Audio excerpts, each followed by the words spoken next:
Hello, good evening. My name is Ileana Selejan and I am a Romanian art historian and curator, and it is my pleasure to introduce the films for this evening. So I work together with an art collective based in the city of Arad in Romania, Kinema Ikon, and tonight and also in the following two sessions of the festival you will see a selection of films from the Kinema Ikon archive. Kinema Ikon is a group that was founded in 1970 in Arad by George Sabou, who was a professor at the local art school.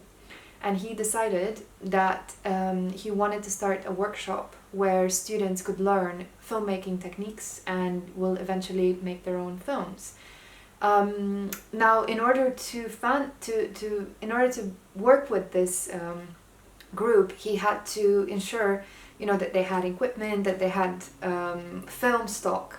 And the only way to do that at the time, so you have to remember, this is during the Ceausescu dictatorship.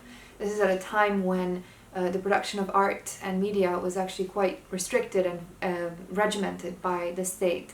So what he had to do in order to get that material and get the technology was to basically make a deal with the local authorities that the group will produce a number of documentaries showing different themes and topics decided, of course, by the authorities.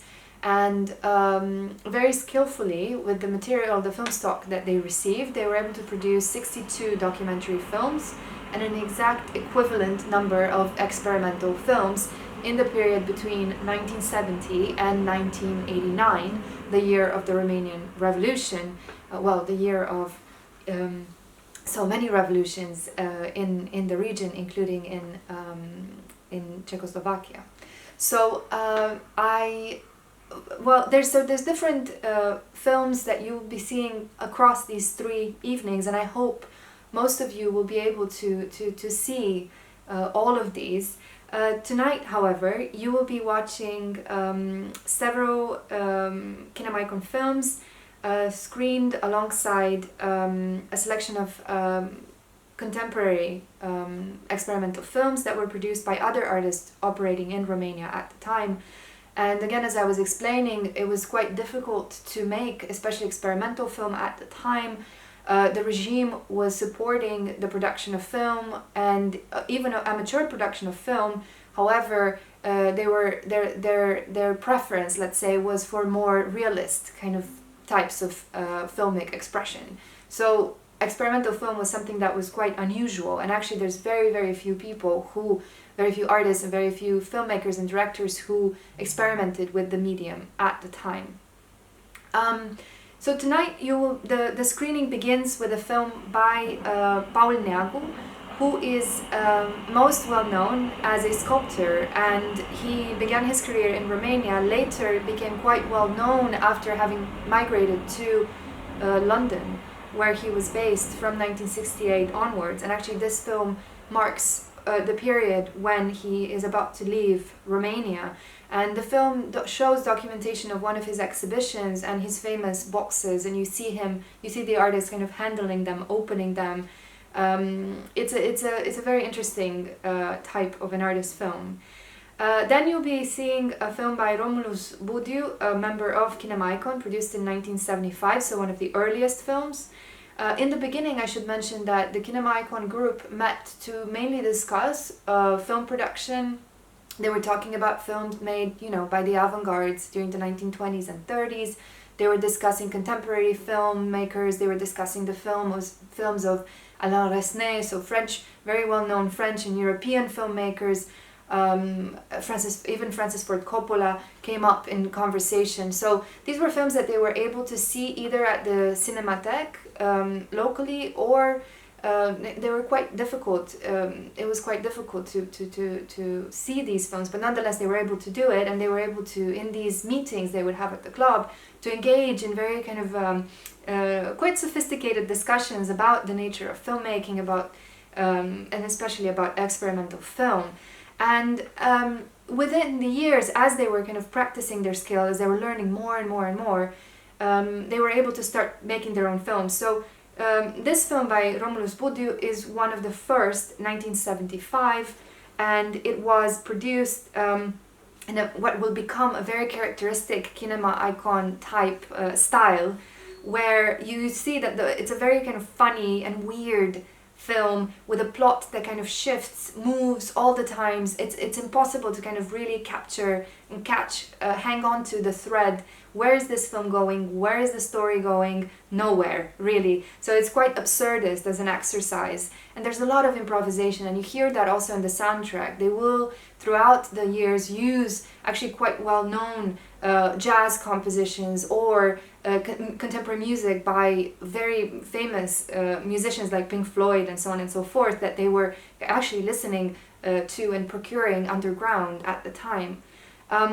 So yeah, and then the next film by Florin Hornoiu, Navetiștii, the commuters, is one of the only cine verite type documentaries produced by Kinema Icon, and it documents commuters traveling back and forth on trains during the regular kind of routine of the proletariat in communist Romania. So the next film by Ioan Pleș. Ioan Pleș was one of the members of the group that was most keen in experimenting with the surface, the very surface of the film. So he would often scratch on it, he would paint on it, and he would create animations with those kinds of interventions onto the actual film. In this film, he is commenting on connections with the surrealist painter Salvador Dali. It's an homage to Dali, very playful, again in a characteristic style, absurdist, something that will become characteristic to Kinema Icon. Also, what I should point to is how it seems completely random. The films seem completely random, but when you keep watching them, they kind of start owning a logic of their own, and you kind of have to go with it. And yes, they are absurd, and yes, they don't follow a continuous thread, but nonetheless, it kind of grabs you, and it kind of catches you and immerses you within an atmosphere of its own. The next film on the screening list, Multivision 1, is a film that was made by Sigma Group, a group that was active throughout the 70s in the adjoining city of Timișoara. And interestingly, very similar to Kinema Icon, the group also the collective shaped around an art school. And the members of the group were teachers at that local art school. Multivision is a very beautiful film that's a recording of an installation shot on 10 different screens. And it's quite abstract. There's different fragments. There's also different kind of sounds that juxtapose with the visual fragments.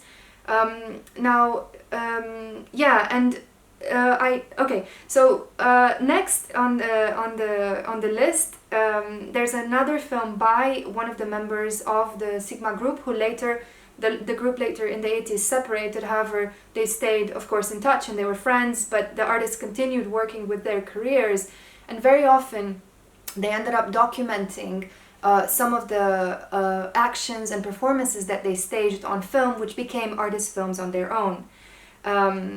Now, next you have two further films from the Kinema Icon group. One made by Marcela Muntean, one of the few female members of the group, and another made in collaboration by two women, Roxana Cherecheș, Liliana Trandabur, and a male member, Viorel Simulov. This is one of the last films produced by Kinema Icon right before the Romanian Revolution of 1989. And you will see a very interesting parallel between Sigma's film Multivision and Kinema Icon's film Mise-en-écran, where you will see again this playful, at the very end of the film, please pay attention, you will see again a projection on multiple screens. So you'll see that there's a lot of interest in using film as an artistic medium, experimenting, playing with it, playing with its formal language, but also, of course, inquiring into the very kind of materiality of filmmaking itself. And that's about it. Enjoy the show, enjoy the screening, enjoy the films. Thank you very much.